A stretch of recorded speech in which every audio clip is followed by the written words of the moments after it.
I get up every morning at 5 a.m. I get up because I know that I feel better, and when I feel better, I'm able to give to others. My parents always taught me, like, if you're gonna go after something, don't half-ass it, go full force. That's literally how I do anything in business.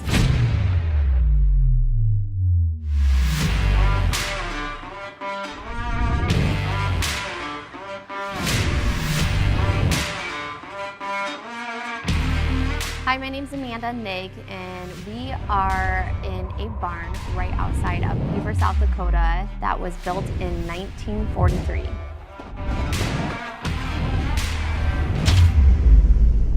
I grew up in western Nebraska. I actually did not grow up on a farm. My dad is an engineer, as in he drives the trains. My mom works at UPS, and I am like the smallest in my whole entire family. I'm what they call Mighty Mouse. I was a scrapper growing up. So my sister, who is 5'4", my brother's 6'3", my oldest sister's 5'5", I was 4'9". I've even broken my brother's nose countless times, just like wrestling him. He just didn't fuck with me. I graduated with a medical degree, moved to South Dakota, started selling insurance. A lot of the agents worked B2B, business to business, where I preferred to work farm to farm. I can't tell you, I've met like llamas, I've helped guys drive tractors, and one of my clients and his wife was talking about this young, single, hot farmer. Long story short, I needed a trailer to move my stuff up from Sioux Falls. He said, if I find you a trailer, you have to go out on a date with me. And I was like, okay, if you find me a trailer, I'll go on a date with you. Well, I didn't think about it. He's a farmer. What does every farmer have? A trailer. So I ended up going on a date with him, and the rest was history. It quickly just progressed into that family role, which our boys are miniature Louis Niggs. Like, they're gonna be farmers. There's no question about it. They love everything when it comes to agriculture, especially when Louis gets a new piece of equipment. I don't care where they are, they'll make sure they are here when that piece of equipment comes to the farm.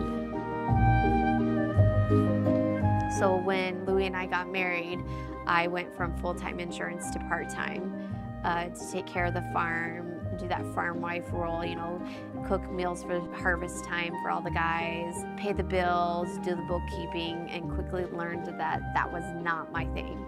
Louis supported me. He knew that I needed something to be passionate about, so I decided to go back full-time with insurance. And I had this huge business deal coming up, and I was taking Bo to daycare. It was right before the national lockdown.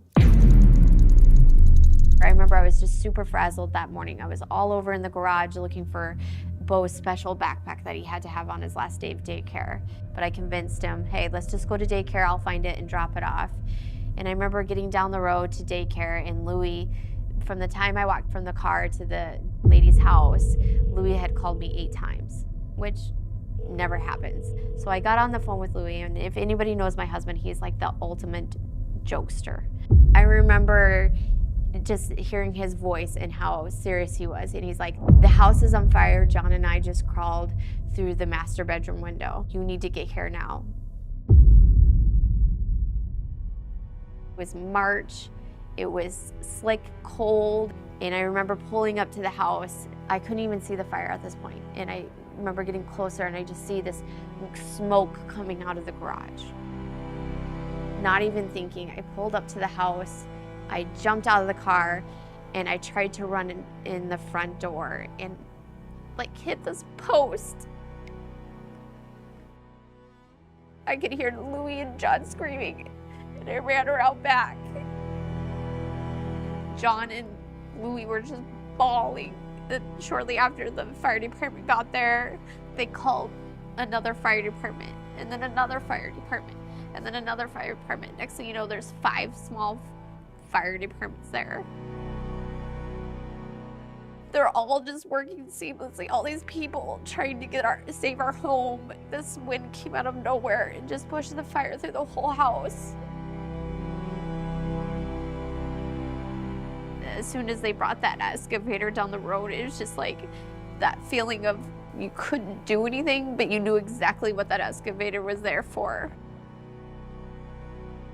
The memories of building that house with my husband, that was supposed to be our forever home, and he had his dad's stuff in there that we'll never get back, and his baby books, bows for steps were in that house. All that stuff is just gonna be gone.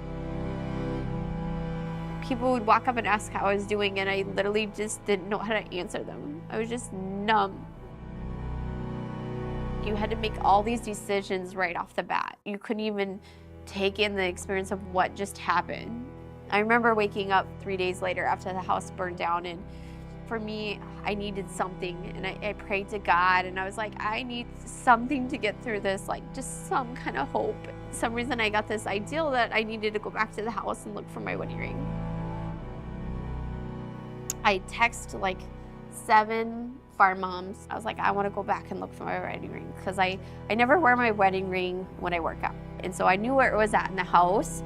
And I remember telling John about it, and John's like, oh, you're gonna find it, Mom. We're gonna find your wedding ring. I called these ladies and they showed up.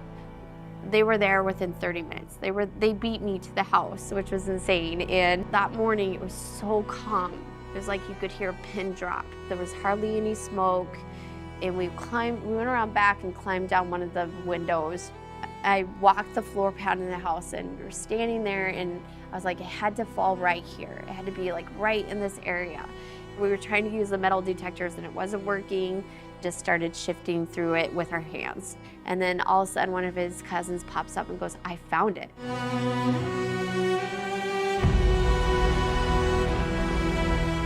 I remember turning around because she was right behind me, and I turned around and she found it. Like, it was my wedding ring set, and I just like fell to my knees and started crying. We literally just did the impossible. That moment, it got so foggy, we had to grab all our stuff and get out of there like right away, and we all climbed out and looked back, and it looked like someone just started a bonfire. In that short amount of time, which was 45 minutes, we found my wedding ring. It was just so crazy and so unreal. That's actually the only thing I took from the whole house.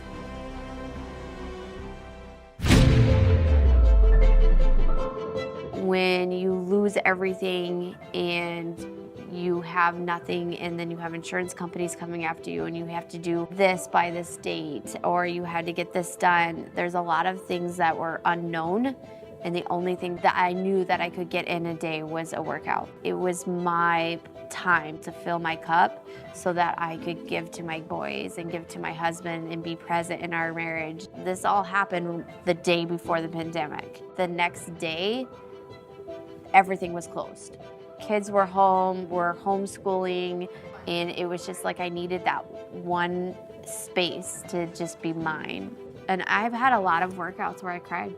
Me and my husband talk about this all the time. I started posting my fitness online. It was one of the things where I started coaching a couple friends. The next thing you know, I had people ask me, hey, have you put a program together? No. Well, have you thought about personal training? No.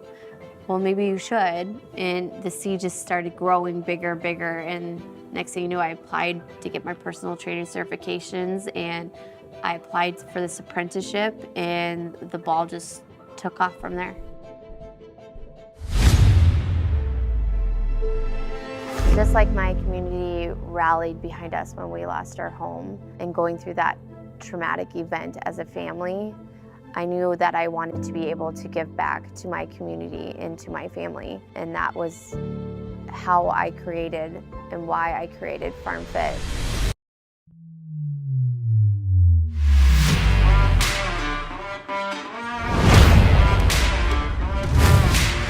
In the ag community, we are known for pushing boundaries, and I took that value and applied it directly into FarmFit.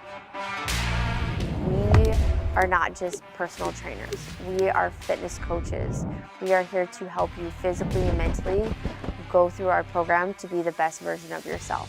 It truly is a non-judgmental place. Our goal at FarmFit Training is to win together.